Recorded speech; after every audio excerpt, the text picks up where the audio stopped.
मैं I coming ma'am? आइए। नमस्ते मैम। नमस्ते सर। नमस्ते नमस्ते, बैठिए। Thank you sir. विनीता, आपने बीए इंग्लिश,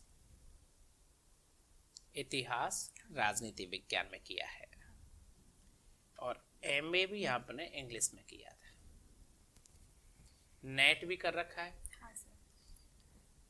फिर तो आप कॉलेज या यूनिवर्सिटी कॉलेज के व्याख्याता बनो, बहुत बड़े प्रोफेसर बनो, विदेश जाओगी आप, अब यहाँ आरएस में आओगी तो आपको यहाँ पर तो धूल में जाना पड़ेगा, ऐसी जगह लगना पड़ेगा जहाँ पानी भी नहीं है।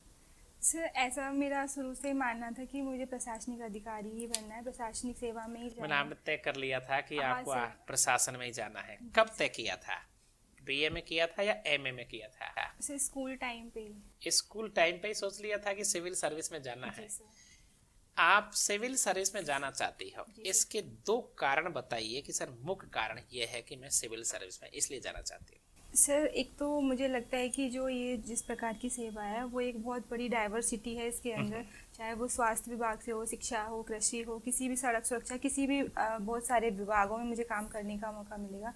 दूसरा सर ये एक बहुत ही प्रतिष्ठा का और सम्मान का पद है, तो हर व्यक्ति एक सामाजिक प्राणी होने के नाते सोचता है कि उसे सम्मान प्राप्त हो, तो मेरी प्रायोरिटी रही है कि इस वजह से मैं इसमें जाना चाहती हूँ। मतलब आप एक ऐसे व्यक्तित्व हैं जो सभी विभागों में तो काम करना चाहती हो जी सर। और एक साथ साथ सामाजिक प्रतिष्ठा भी आप चाहती जी हो। सर।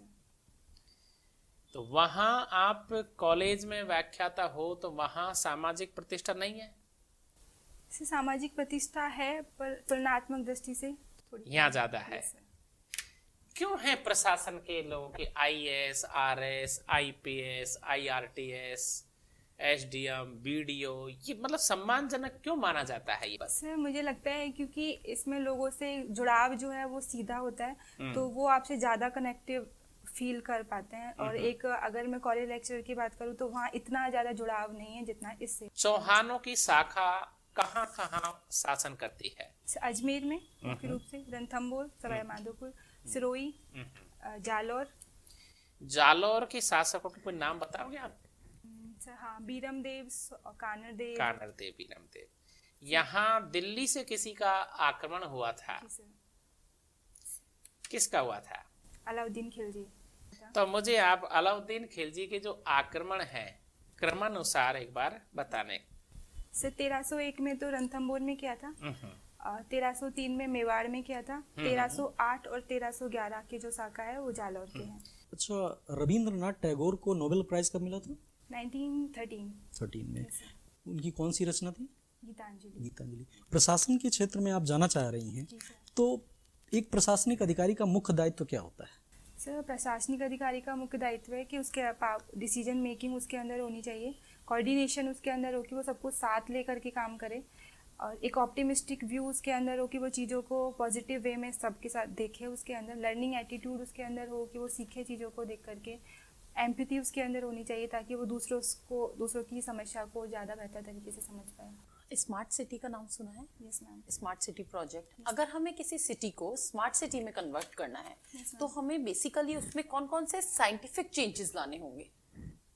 स्मार्ट सिटी से जो नाम से ही लग रहा है मैम स्मार्ट है, तो वो डिजिटल उसको करना, एक उसका डिजिटली उसको कनेक्टिविटी को बढ़ाना। दूसरा साथ में स्वच्छता का बहुत अच्छा उसमें ध्यान रखा जाए, स्वास्थ्य, शिक्षा, जो जितने भी आधारभूत ढांचा है उसको मजबूत किया जाए, तो ये सारे फैक्टर्स हो सकते हैं। रेन वाटर हार्वेस्टिंग का नाम नहीं आया इसमें? साइंटिफिक चेंज तो वो है। Yes ma'am. और आपने बोला कि डिजिटलाइजेशन करना चाहिए, किस चीज का मेन डिजिटलाइजेशन?